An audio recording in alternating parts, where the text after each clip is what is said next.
Hey fight fans, Micah Frankel for CageMinds.com, here with Russell Wilson. Thank you for the time, Russell. Annihilation 46, about 2 weeks away from it, 3 weeks give or take some. Taking on Rey Robinson, getting back in the cage, dropping weight classes. Tell us about it. Yeah, well, this is gonna be my first fight at 35s, and I think it would probably be a better weight class for me. Like, cause my cut to 45s was just getting too easy. Like, I wasn't cutting a lot, so I figured this should be the weight class I'm at. And Rey Robinson, he's been fighting for a long time. He's a tough guy. It'll be good one to test my skills against. He's fought a lot of guys. He's been around for a while, so we have very similar styles. So it'll be pretty good to see how this goes. So when the promoter or your manager ever got in contact with you, said, "Hey, why don't you fight Rey Robinson?" Did you go into that knowing it was a 15-fight vet right away? No, not at first. Like, I kind of looked him up, and like I found out he was like 6-11, and like he had fought like a lot of good. He's fought like Ox Wheeler. He's fought Travis Marks, like George Roop. Like, he's had against a lot of good guys, but he's really like a ground guy. Like, he's very similar to me, and just seemed like a really good fight to take. Even though Coach Lenny said he has a lot of fights, but he seems on paper like a good matchup for you. It'll be good. Feel like him. So was there any initial hesitation when you saw that record? You saw the experience, you're like, whoa, this is going to be a little bit different than what I'm used to. Yeah, it kind of made me nervous at first. Like, I was like, well, he's been around forever. He's probably seen everything. But then I'm like, well, there's not a whole lot that I haven't seen either. I've been around for a while too.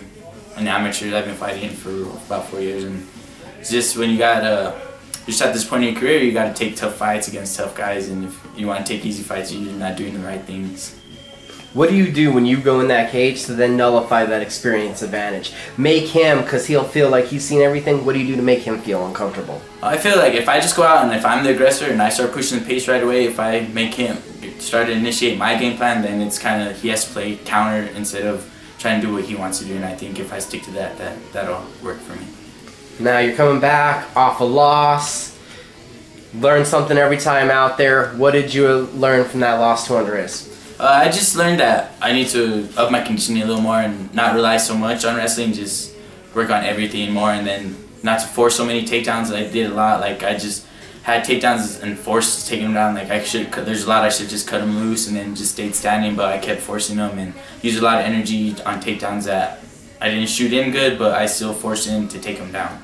And I just need to work more on just cutting when I'm not in good position and just working to get in good position and take good shots.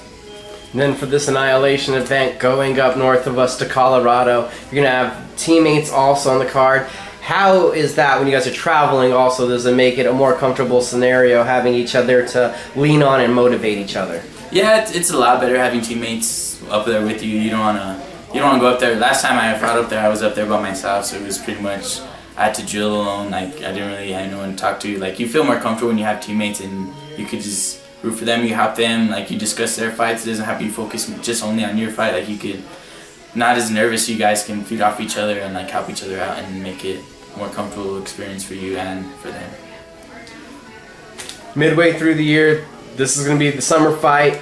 How many times in the next 6 months are you still hoping to get back out there after this? I'm hoping to fight for the end of the year at least 3-4 more times after this. I don't want it to be long layoffs like I've had before. I want to keep fighting as much as I can and just keeping the ring, getting ring rust is, I think, what kind of hurts me too. Like, taking long breaks. I think if I just keep fighting a couple months after each other, then it'll help me out just on my whole game.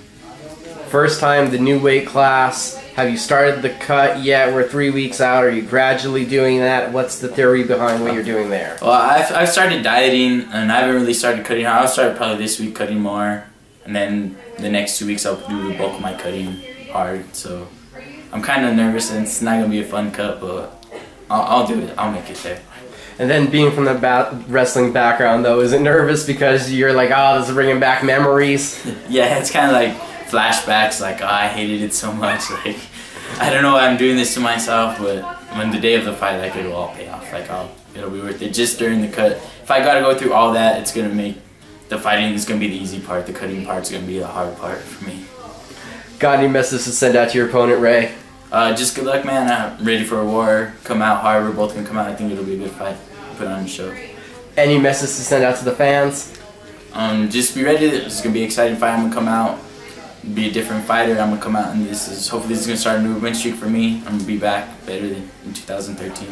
It's up in Colorado Springs. It's Friday, June 28th. It's Annihilation 46. And last of all, you got any people that you wanted to thank? I just want to thank my gym, Lenny, Coach Lenny, Little Lenny, Samantha Montoya, Steven, Eric Wong, just, everyone that came in to wrestle with me, all the wrestlers, just Josh Lanier, Mike Lovato, everyone that's helped me, and then shout out to Apocalyptic Sport Nutrition for helping me on the supplements and getting my diet right, and then Damage Control Mouthpieces for giving me mouthpieces. Best of luck. Thank you for the time.